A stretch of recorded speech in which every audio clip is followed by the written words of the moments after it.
Good morning, happy Janmashtami to you all. আর আজকে সকাল থেকে ওয়েদারটা দাঁড়াও তোমাদেরকে একবার দেখাই।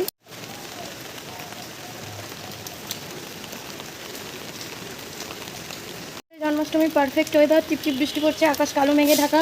কৃষ্ণ তো জন্ম দেবেন সেই 12টার পর, তো সারাদিন মনে হচ্ছে বৃষ্টি চলবে। তো যাই হোক, আমি এখন যাচ্ছি টিউশন পড়াতে। আর সকলেই তো দেখতে পাচ্ছ প্রচণ্ড বৃষ্টি পড়ছে। আমি বেরোনোর পর বৃষ্টিটা আরও জোরে নামলো। আর পাড়ার কালী হলুদের অবস্থা দেখো। এই সময় ওরা যদি তোমাদের বাড়িতে ঢুকে পড়ে প্লিজ কিন্তু তাড়িয়ে দিও না। আর এই দেখো রাস্তার উপরে অলরেডি জল জমতে শুরু করছে। কন্টিনিউ যদি আজকে সারাদিন বৃষ্টি হয় আমাদের মোটামুটি গোড়ালি টোপা জল হয়ে যাবে রাস্তাতে। এই নিকাশি ব্যবস্থা ভালো না হলে এই হয়। এরপর এই যে টিউশনি পড়িয়ে আমি চলে এসেছি, আমার স্নান টান কমপ্লিট। আর আমার নাকের এই যে এটা দেখছো, এটা কাল আমার টেবিলের কোনায় লেগে কেটে গেছে। ভেবো না আবার ডোমেস্টিক ভায়োলেন্স, কী যে অবস্থা সকলে শুধু জিজ্ঞাসাই করে যাচ্ছে। তো যাই হোক, চলো এবার পুজোটা সেরে নিই। যে দেখো কৃষ্ণ ঠাকুরকে সামান্য আয়োজনে পুজো কমপ্লিট করে নিয়েছি। এই যে সামনে কৃষ্ণ ঠাকুরটা দেখছো, এই কৃষ্ণ ঠাকুরটা আমার যখন 5 বছর বয়স তখন